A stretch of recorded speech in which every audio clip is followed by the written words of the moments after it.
I'm here at AwesomeCon 2023 with Diane Guerrero. So many memorable performances. Thank you. From Doom Patrol, Encanto, Orange is the New Black. Your performances have like captured audiences and captivated audiences. There always seem to be emotionally charged roles. Yeah. How do you mentally prepare to tackle these intense, complex characters? Oh gosh, how do I mentally prepare? I mean, I've tried it all. I mean, and I think I'm still trying to figure out kind of like what like best suits me, but you know, just doing as much research I can on the character makes me feel comfortable learning my lines. And then just taking it easy and trusting myself, you know, when I get there. It's easier said than done. I get to set and I'm like, hi, I'm like, oh, did I? What, you get nervous? No. Oh, for sure. Like real people. Yeah. You're also known, I think it's such a huge thing to mention, that you're an advocate for immigration reform, for health, mental health awareness. Yeah, that's right. How do you balance activism and an acting career, and how do those two kind of intersect for you? I mean, you know, it's something that like I really care about, and I try, you know, I've been fortunate that my work, you know, really coincides with my beliefs. I know that that's not always going to happen, but so far, you know, I've touched on subjects that I really care about, and so it's been, you know, it hasn't been easy, but it has, you know, the subject matter that I'm working with has lended itself for those kind of conversations and that kind of work. So I'm really proud of that side of myself, and you know, I just kind of have to, I work as I go, and I see kind of like what I can spend my time on, but mostly I'm just going to keep on trying to, you know, make work that really speaks to what I believe in. Any nonprofits or things you want to shout out? Anything people should look into as far as No. stuff that you're passionate about? Oh no, at the moment, you know, I would say that, you know, whatever you're passionate about, there's just read about it. Get a couple books on the subject matter, and then decide from there. You know, voting is really important. We have an election coming up, so we kind of have to start, you know, greasing those wheels a little bit and make sure that, you know, we're participating and that we're civically engaged so that our voice can be heard. And now, I've been asking all the people here at the convention, obviously this isn't your first time, you've done a lot of conventions. I've been talking to people in your line. You have a crazy fan base. They love you, they adore your work. Thank you. People were disappointed when you weren't able to make it last year. That's right, I keep hearing that. People are salty about that. I'm sorry. I mean, we all have a life, right? I think I got COVID for sure. Oh, okay. I must have, because that's the only way that I would miss something. Really. I mean, and your fans missed you. But I wanted to ask, you have such a passionate fan base. Is there anything from doing these conventions, like a truly memorable fan encounter, something that jumps to your mind when you think back? Oh yeah, well, first of all, so many encounters are so magical. I mean, honestly, that's why I come here too, is to be inspired and to like kind of remind myself as to like why these stories like touch people so much, and it kind of gives me inspiration to like continue my passion. But one of the things that really stood out was in the last convention I was in, someone gave me a little picture of me, a little painting of me and my dad. My dad passed about a year ago, and there was a picture that I posted of us in real life, and then this person kind of had their version of it, and it was just like the most touching thing I've ever experienced. I love it. I have it in my office right now. I get so many beautiful gifts from fans. I mean, those are like honestly the best, most personal gifts. And it just really shows you how much everyone cares, and how like, just how beautiful these conventions are, because you get to like express yourself to like the people that, you know, you basically communicated with through your work, or you know, that's why you're here, is to make those connections. It's a one-way relationship. We watch you, and then this is an opportunity for you to kind of return some of that energy. Oh, absolutely. And it's still like, yeah, it's an exchange of all of that. It's all sharing, right? It's really beautiful. I love hearing everybody's take on this work, on like anything that they love, anything that they want to talk about. I love like the passion. I have so many beloved characters myself. Like, I mean, I'm such a geek. I will like go down each one of these booths and like try to take a picture with everybody because I'm obsessed. Because I'm inspired too by all of this work so much, and I love like just all the memorabilia and like the posters and like the pins and like the little cool like creative things that people make. Like I'm a big Comic-Con fan. Do you ever get to walk around the show? Oh, I already did, honey. Yeah, I got my stuff. You got early sneak I got my early stuff, honey. I did it. All right, last question. Obviously, we're a military-affiliated kind of radio station. What's your connection to the military? Family, friends, just supporter? You know, yeah, no, I support the troops completely. You know, I don't have any family that. Oh no, wait, I do have two. I have two cousins. Oh my goodness, they're in the Navy. Especially the Spanish families. We got. Hold on, I know, but you know, I have two cousins that are actually in the Navy.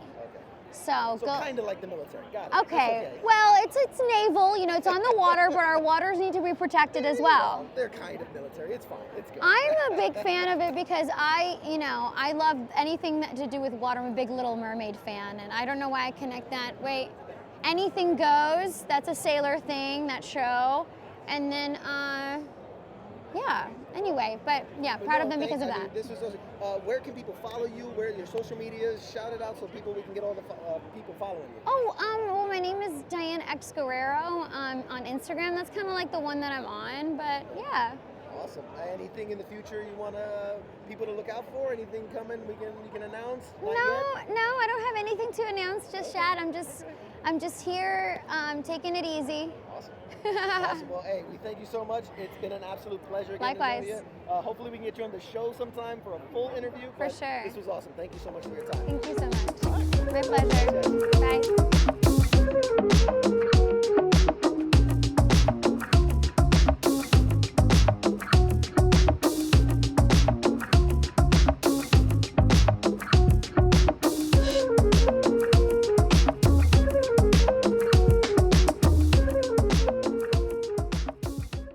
All right, so I'm here at AwesomeCon. It's CQ for Pop Culture Warrior. I'm here with the legend, the man, the myth, the legend, Danny Trejo. First of all, how you doing? You enjoying the experience so far? Love it. Anytime you get to see the fans, right? So, I mean, you've done so many iconic roles. You've done a lot of tough man roles. How do you approach bringing that intensity and authenticity to every role you do? You just do it. Just do it. It's like I get paid to act. The director gets paid to tell me what he wants me to do. So I just follow instructions. Hey, you make it sound so easy. All right. Well, you know what? It's kind of like you're a Marine. Bullet, duck. Fair enough. That's a good point. So, what's been your most memorable experience in your career so far? You know what? I did a film called Range 15, I think. We did, yeah. And it was just unbelievable working with guys. And this one guy gave me a little, what do you call it? Challenge coin? Yeah, coin. Yeah. I just go, oh, yeah, thank you. And then when I looked at it later, it was the Medal of Honor. It was the blue one. I said, motherfucker. Next day, I could say, next day, I said, wow. Really proud of that. I mean, that was heavy. Yeah. That's deep. So you do a lot of conventions. You get to meet the people. Are there any memorable experience meeting fans? Like just an experience with a fan that just blew you away? I talk at juvenile halls and stuff. I talked at a juvenile hall camp about 10 years ago, 15 years ago, right? And this kid came at a Comic-Con in Arizona. I mean, he came up and said, hey, I heard you talking count when I was in count. And I thought, hey, that was kind of like, wow, that's cool. That was to tell somebody that you changed their life. It's kind of awesome, man. Well, we're not gonna. I know you got a lot of fans. We're gonna let you go. Hey, you want to shout out real quick your social media? Where can people follow you? Where can people follow? You want? Hey, Natalie, where they follow me on Danny Trejo? At Danny Trejo Official. At Yeah, Danny official Trejo. Danny Trejo. Okay. Hey, We appreciate please, you, man. God Hey. bless you guys. Thank you. This is Yeah. awesome. I'll let you say a quick goodbye to the fans. Let them know. Hey, go Marines. Awesome, man. Thank you so much. We really appreciate you, buddy. Enjoy your time here at the AwesomeCon. Thank you guys so much. Really appreciate it.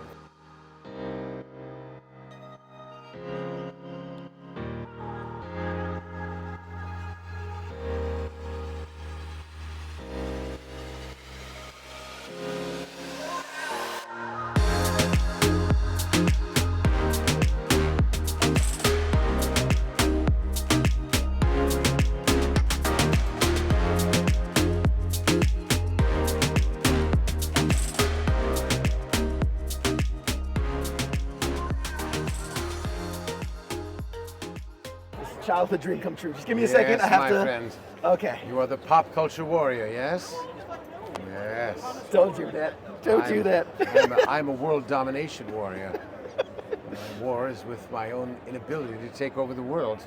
So obviously, if you can tell, we're here with the brain. We're Maurice LaMarche. Thank Make you. sure I pronounce it correctly. Thank you for getting it right the first time. One half of Pinky and the Brain, the legendary the better Pinky half. and the I love it. I'm sorry. So we've had Rob on our show. Yes. We went into a whole history and his love for you and your guys' work. Eventually, we have to have you on the show. Well, we have to make that happen. appreciate that. But we're going to take a few minutes here. So you've voiced numerous characters from Futurama to Animaniacs, specifically the Brain, Morbo. How do you approach when you're coming to a character and they say here's the character, here's the Brain? How do you approach giving him a voice? How do you make his voice? Well, with the Brain, it was easy. I mean, I took one look. This was actually the model sheet. I took one look at that face. Here it is right here. I saw that face and I went, Orson Welles. They want Orson Welles. That's just got to be it. And they did not, in fact, have Orson Welles in mind. They had Tom Minton in mind, who was a writer at Warner Brothers Animation. But I didn't know Tom, which is good because Tom has a very flat, monotone, rapid fire, and brilliant voice. I mean, he just recites facts like. But if I'd have known that, they probably would have gone, nah, next. So I'm very, very thrilled that, I was in my ignorance. I thought they were looking for Orson Welles. But I'll just look at the character and I'll just sort of channel what I think he sounds like. Like he'll talk to me. There was a young animator that was in my line yesterday who took a sketch out of his pocket, and I immediately began, as soon as I saw him, he said, what would he sound like? And I was like, and I can't do it now because I'm not looking at the character, right. But a voice came out of me. So sometimes it's just inspiration, They have medicines for that, just so you know. I know, but if I take it, the career is over. So now, voice acting allows for a lot greater creativity. Yes. Is there a particular character or role, maybe not something that's most popular, but like you look back and what stands out? Like, man, I killed, like that was the one. I love doing that character. Is there anything? Well, Brain, I really felt like I hit a home run with Brain. I didn't know it was going to be the home run it was as a show. We had hoped it would be popular, especially if we did the first one. But let's see, who else did I really sort of go, yeah, that's a guy I want to be for a long time? Kif Kroker, with his soft, gushy center, and yet he's got a courageous side to him. And of course, he certainly is the most put upon character. Oh, sir, it seems the rest of the crew doesn't share your passion for velour. It's incredible to watch you work and do that. Last question, because I promised only 3. You are linked, obviously, to Rob Paulsen, right? The Pinky and the Brain connection. What is it like to work with Rob? What is it like to have that bond for the show? And then I know you are also friends in life. Yeah. I mean, what has that meant to you for not just your career, but your personal life? It's been great to have somebody who gets you, He just, he understands my approach, my sense of humor. We were weaned on the same type of humor. We love British humor, and so we have that. And he's got a very kind and open heart. And I look to him sometimes for inspiration. What it should be a bumper sticker. What would Rob Paulsen do? And so for that, I'm grateful that I know him. He's such a sweet, sweet guy. So yes. Outstanding. Yes. Well, I'm not going to take any more of your Thank you time. for coming Thank by you. my, We will definitely have you on the station show. here. Yes. Thank you. Glad to be here. More from AwesomeCon right after this. This wasn't being on the show? This is the on tour version, right? We Okay, get you in gotcha. studio. Do you want to promote anything? Do you want to your social media? Where can people follow you? Follow me at on Instagram at Maurice_LaMarche, LaMarche. On Twitter, I'm Maurice LaMarche, all one word. And hey, we got new Futurama coming at you on July 26th. 24th? 26th. One of those, an even number between 24 and 20, between 23 and 27 on Hulu. So keep your eyes open. Outstanding. Thank you so much again, man. Thank you, Appreciate it so Thank much. you.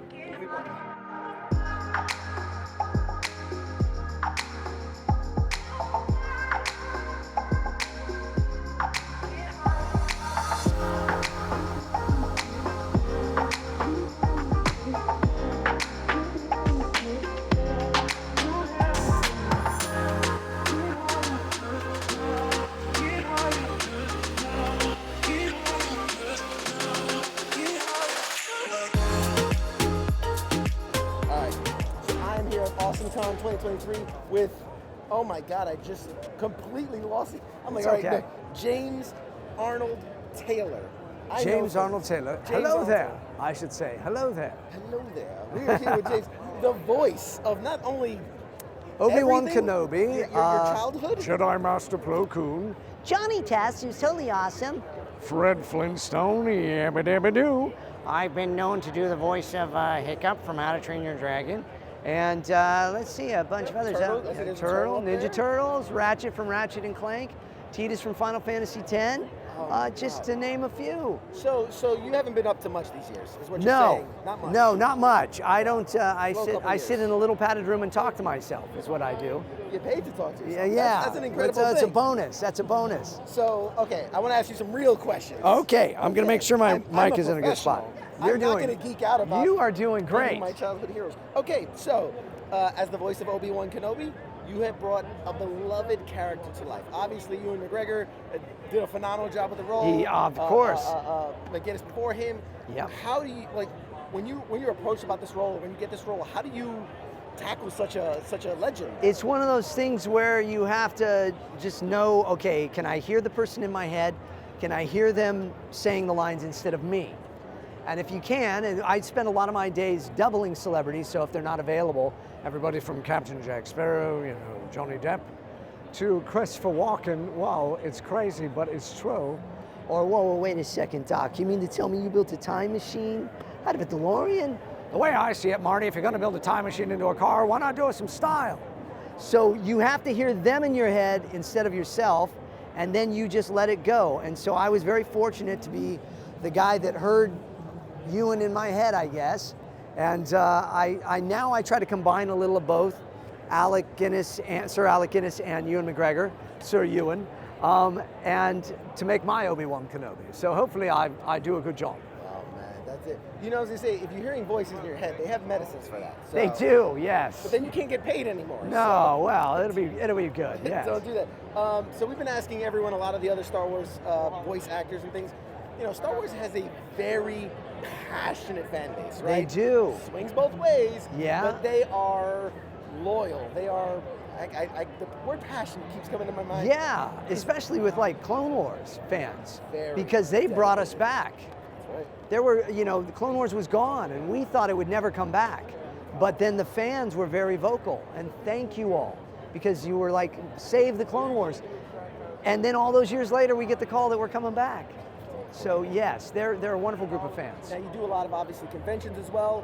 Given that passionate fan base, is there any fan encounters? I always like to ask these because you guys are on the front lines here. You're putting Sure. yourself out there. any things that jump out in your mind? Crazy encounters? Oh, well, there's always fun, amazing ones. I think with Clone Wars especially, there's great stories that we get. We get a lot of very touching stories of how Clone Wars meant something special to someone at a special time in life, whether it be families going through divorce, people dealing with mental health issues or PTSD, or just anything where they needed a little comfort and friend. And Clone Wars was that friend. And that is one of the most touching parts for all of us. But as also then there's just some crazy fun that we get to do. Anakin and I, Matt Lanter and I, we joke around. I always have the high ground, you see. But I'll let you in on a little secret. So we actually live near each other. We're about a block away from each other. And Matt lives up on a big hill because he's got all that TV and movie money, you see. And so he actually technically has the high ground because he lives up on a hill. And he reminds me of that all the time. So I try to get him back at the show. So we have a little competition going on. Who can sign the highest on something that somebody brings us? Right. Outstanding. Now I do see there's an Obi-Wan Kenobi. Obi-Wan Kenobi. Let's see. Was this a gift from a fan? That was a gift from a fan this week. They gave me Obi-Wan Kenobi. They gave Matt, our crew here, Jess named them Obi-Wan Kenobi. We have Anna Cat Skywalker and Ahsoka Tano. And so there's each one of us has, but so thank you to the fan, the amazing fans of Star Wars. So I saw that and I thought, have you ever been given a gift that stands out in your mind? Oh, did he? You're supposed to have the high ground. He took a tumble. He's good at flipping. Any crazy encounters where like a fan gave you, like I interviewed one actor who said that they had brought him like the ashes of a deceased loved one. Oh my word. So any crazy gifts you've ever gotten? Well, yeah, there's always some unique gifts. I think the most unique stuff is when somebody wants us to sign their body so they can then have it tattooed. And that's interesting, to say the least. But then there's always, somebody always tries to get me to hold like a red lightsaber, and red's not my color. Contractually, you're not allowed to, right? I can't do that. I'm sorry. There's an NDA. You can't do that. Yes, that's right. Awesome. Well, I appreciate your time. You got people waiting, and I don't want to hold you up Well, anymore. I appreciate what all of you do. It's, the fact that I get to do silly voices for a living and do all that is because of the amazing, brave folks that have taken care of us in this country and given us the freedoms that we have to hold dear to. And I am just so blessed to know all of you and thankful to all of you because you're the real superheroes. So I greatly, greatly appreciate it. The force is strong right here, my friend. Yes. And, before I forget, social media, where can people follow you? They thanks. gotta know where to follow you. Yes, JamesArnoldTaylor.com or Jat Actor, J-A-T Actor, on Instagram and Twitter and all of that stuff. And I have a brand new movie that I just wrote, directed, and produced, and edited, and starring called Hidden Blessings. It's a faith-based film, and hopefully we'll get it out there very soon. So. Awesome. Yeah. Can you do one like you're watching Pop Culture Warrior in a voice? Then doesn't matter which voice. One from my back pocket. You're watching Pop Culture Warrior. The force is strong. They have the high ground. Awesome, man. Thank you so much. You are outstanding.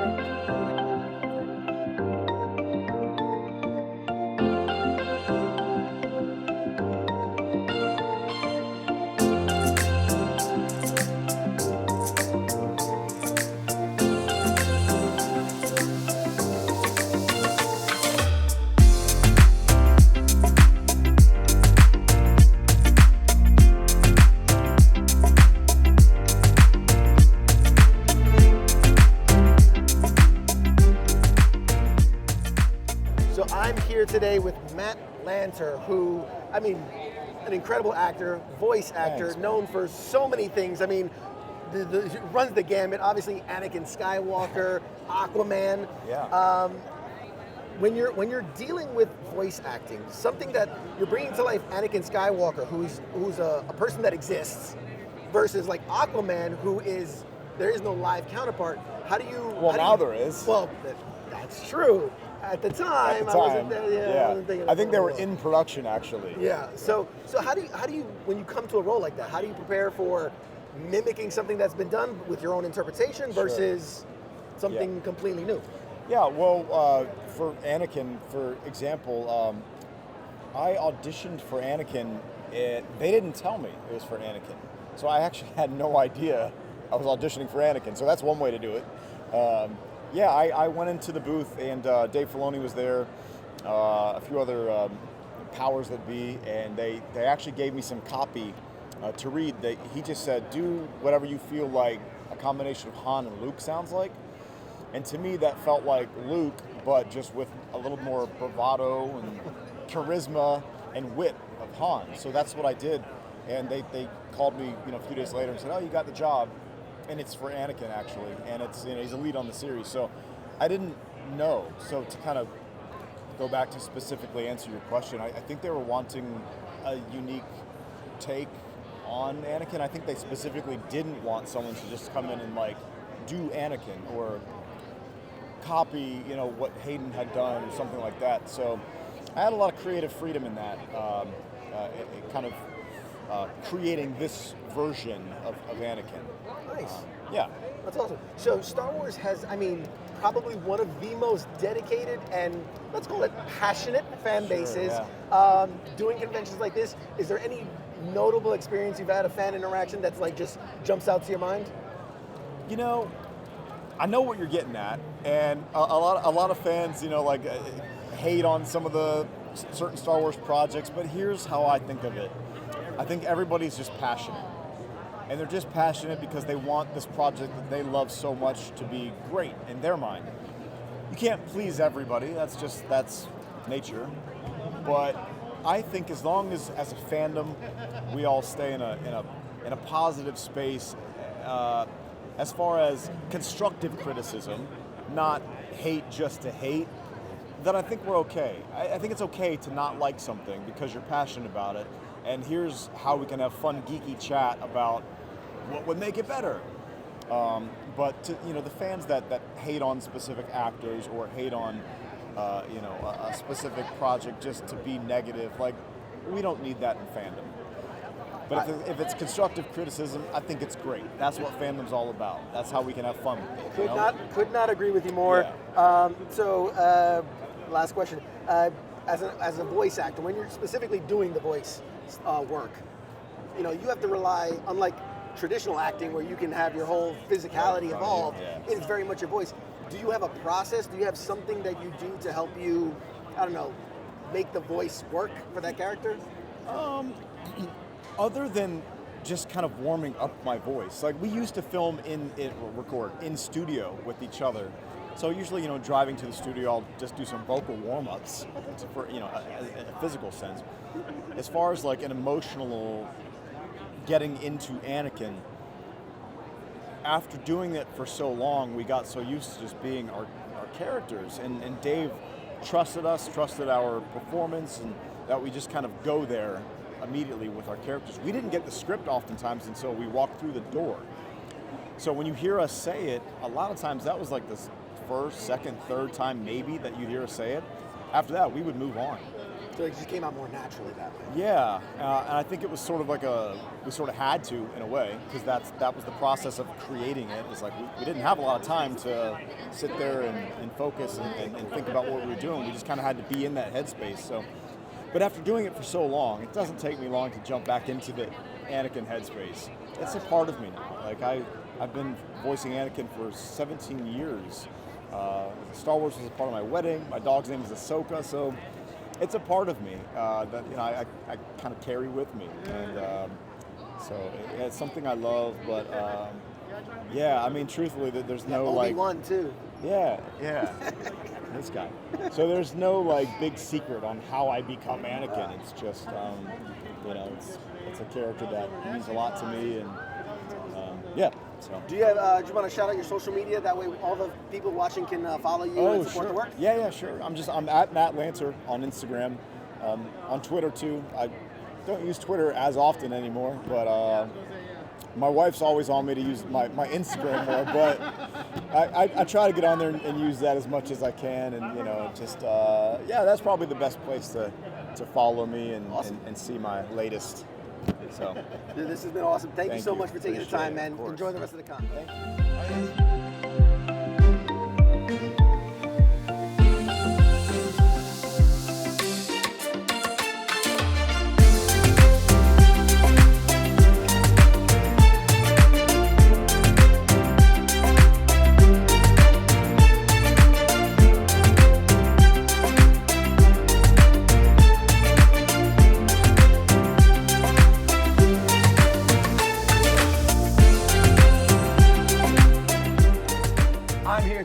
Mike Quinn, who is a legend within the Star Wars universe. Labyrinth, the great, was it Muppet Muppet Caper? Gang, yeah, or Little Muppet Shop of Horrors, stuff. all these great, All these- original, off-the-wall characters and whatnot. Lots of puppets and creatures. Yeah.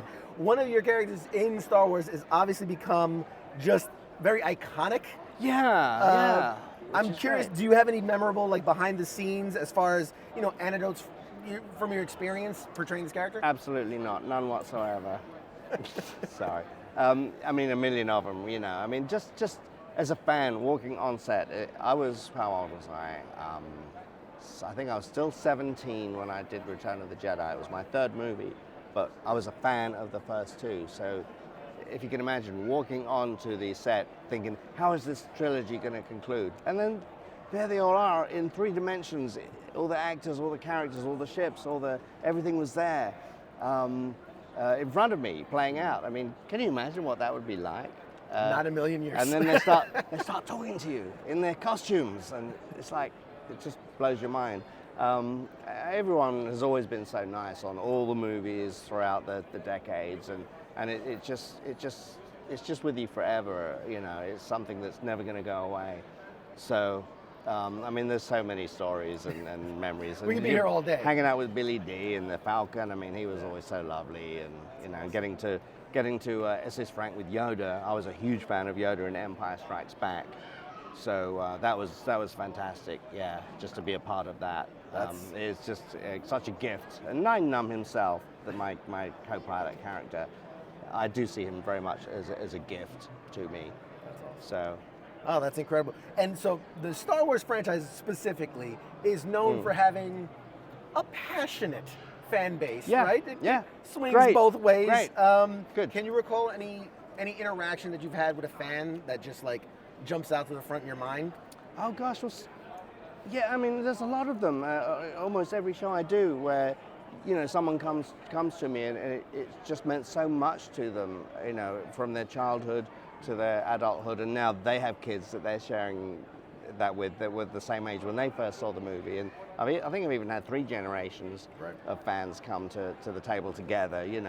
It's just mind-blowing, and this stuff's really important because we need to escape sometimes from our own real life and live in these other worlds, and it's just so much fun, and that's why we're here.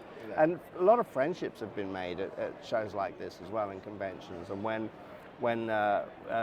each year they come back or do other shows, it's another way to meet up with old friends again. So that's also kind of part of the whole social aspect of this as well. There's just so much that happens with Star Wars and with even these conventions. It's really great. We need this more than ever now, I think. I couldn't agree more. I'm curious your thoughts as both a puppeteer and an actor nowadays with the reliance on CGI. Yeah. I feel like we're losing. The same way people don't write letters anymore, right? We write emails or even phone calls anymore. Yeah. Are we losing that skill? Is it the betterment for movie taking, or are we taking away? Are we losing something? That's a good question. It's come back now. I mean, people are wanting more practical creatures and effects again now, and that's been happening. It's sort of really started to come back big time with The Force Awakens with J.J. Abrams. And so now CG is, everything, the industry's matured a little bit, so we're using CG for what it does best, and we're using practical effects for what they do best, and they can work together, and the smart producers and directors and writers are understanding that and learning that now. So we're doing a lot of practical creatures now, much more. There's hardly any CG stuff, honestly. They use it to like hide us or remove rods or do set extensions or things that we just can't do physically or that are not safe to do. Right. Then that is used in that way. But almost everything we've done recently has been live on camera without any CG enhancement at all. So it's actually come back around, actually. And I always knew that pendulum would swing back, and it finally happened. And we're there now. We're in a good place finally, where everything is matured. So it's a good question. I'm glad. Well, don't go see The Flash, because not a lot of practical effects in that one. Oh, is that right? You mean that guy couldn't run that fast? I'm shocked. Could have got me to do it. I could. All right, so last question for you. I'm going to let you get back to your fans. As a military kind of news I've got 1,000. Don't turn the camera around. Don't turn the camera around. We can't put all those people on camera. So as a military network, I'm just curious, do you have any connection to the military, family, friends? Let's see. Yeah, I mean, dozens and dozens, actually. I mean, too many to mention. Many that are no longer with us, of course, and many that are surviving and back integrated into our families and our lives again.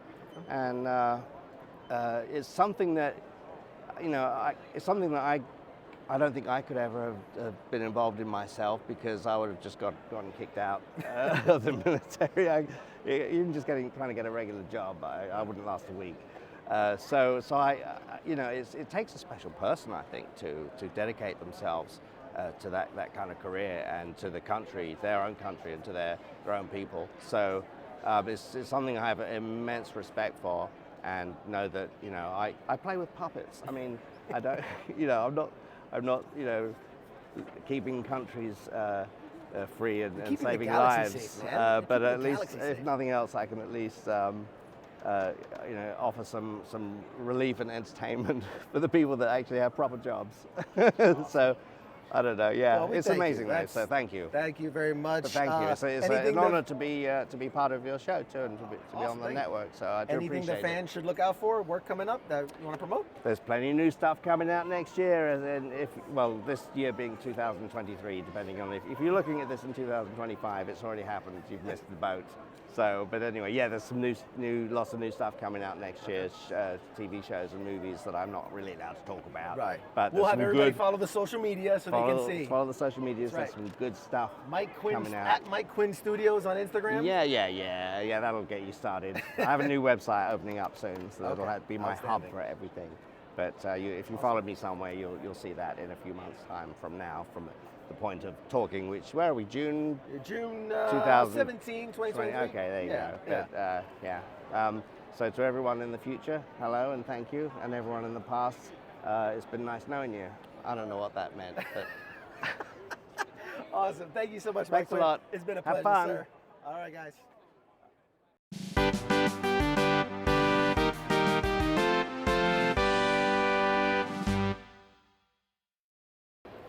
All right, guys, we're here at AwesomeCon 2023. I'm here with Lisa, who's the fine proprietor of Songbird Pixel Art. Now, I have a connection, if you will, with Lisa. One of our absolute super fans of the show, Keith Miller, is your adoring, dotiful husband. Yes. He's always in my messages talking about your art. So just so you know, Yes, it's very awesome. supportive. I'm so happy that we get the chance to meet in person and showcase some of your artwork. First off, you are based out of Texas. Yes, out of Fort Worth, Texas. Fort Worth, Texas. What is it that drew you to doing this kind of art? Well, I'm a total 80s baby. And when I was a kid, I used to do a lot of cross-stitch patterns, and I used to sew and stuff. But then as time has gone on, I fell in love more and more with pixel art, and I do love gaming, retro gaming, and I just started drawing digitally, and just taking characters from today and giving them an 80s retro look. Stuff from Stranger Things, stuff from Demon Slayer, you got Grogu, you got Deadpool. Yep, all the horror these. guys down there as well. So, I give it a fun little twist. Yeah, it almost has that classic Pokemon feel where you're it takes me back. I'm reminiscing about my old days as a kid playing with the handhelds. Yeah, so kids love it, adults like us love it, It's very nostalgic. So what's the seller for you? Is it the coasters? Is it the prints? What are people most after? Right now it's the coasters, and then I don't have them here, but I put a lot of my designs on canvas. Okay. And so when I have a bigger booth, it's huge. But I have a lot more product that I do offer. What characters are the hot sellers? What are the ones that are Link. Link is one of my best sellers. Of course. Actually, Stitch is a really good one, and then the horror ones tend to sell really, really well. All right, yes. Gorgeous. Now, you're here at AwesomeCon. I think you said it's your first time at AwesomeCon. First time here. First thoughts of AwesomeCon, and then also what other conventions are you frequenting? So far it's been a good show. I'm enjoying DC. I haven't been back here since 2008. Okay. And I do conventions all over the place, mostly like Fan Expo Dallas, Comic Palooza out in Texas, but then I've done Fan Expo Denver, Nashville Comic Con. I go all over. Yeah, Fan Expos are good ones, formerly Wizard World. Yep, C2E2 is a great one for me. C2E2 is a great one. Outside of that, what do you want to say to the fans that are watching this after the fact about where to find you? Promote your social media. Where can they find you? How can they support? So on social media and my website, you can find me at Songbird Pixel Art. So Instagram, TikTok, and then the website is songbirdpixelart.com. Outstanding. Well, we really appreciate your time, Lisa. Yeah. And tell Keith we said we love him. We appreciate him so much. I sent him a care package not too long ago. Oh, so awesome. I'm glad he got that. But all right, guys, we'll keep going. Thank you so much. I appreciate it. No, of course, of course.